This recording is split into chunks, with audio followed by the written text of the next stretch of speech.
रक्तबीज है, एक पौराणिक राक्षस जिसने सभी देवताओं को हरा के उन्हें स्वर्ग से निकाल दिया था। देवताओं को एक राक्षस ने? युद्ध की शुरुआत में तो वो एक ही था, अकेला।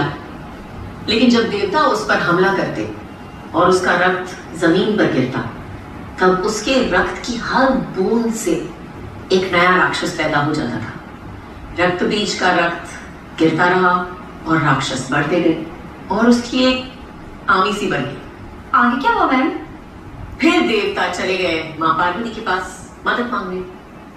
अब वो माँ थी, सभी देवता उनके बच्चे समान थे, और जब बच्चे डेंजर में होते हैं तो मम्मी क्या करती है? तब तो मम्मी भी डेंजर बन जाती है। Exactly.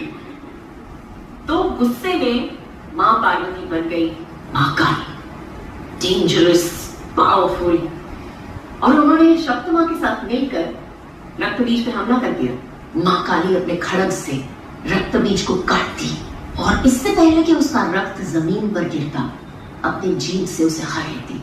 ऐसे उन्होंने एक एक करके रक्त बीज के सारे रूपों को खत्म कर दिया।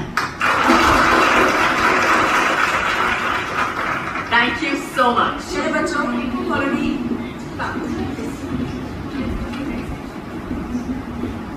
Very impressive presentation, I must say. Thank you. आप जिस पैशन से सब कुछ समझा रही थी, मन तो कर रहा था कि बस आपको देखता ही ना।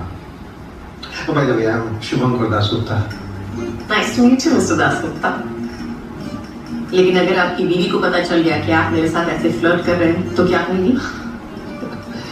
वेल इन दैट केस मैं उसे कह दूंगा कि जल्दी मेरी नहीं है। आपकी शक्ल मेरी बीवी से बहु मिलती है। That is so lame, so lame.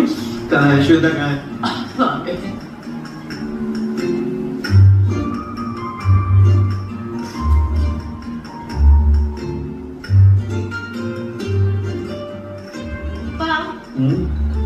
Diwali की छुट्टियां आ रही हैं और मेरे लिटरेचर के टीचर ने कहा है कि सब लोग अपने गांव जाकर वहाँ की एक पुरानी कहानी ढूंढ कर लाएंगे और जिसकी भी कहानी बेस्ट होगी वो इस साल के ड्रामा में यूज होगी।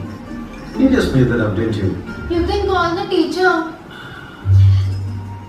क्यों ना हम इस साल शिमला चले? Excellent idea. बर्फ की वादियाँ, दिलकश नज़ारे, What do you think, बेटा?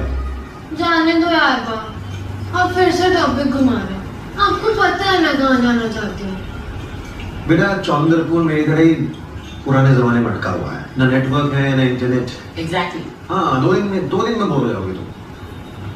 नहीं मेरी रेसिपी शो ना, मेरी हो जाए।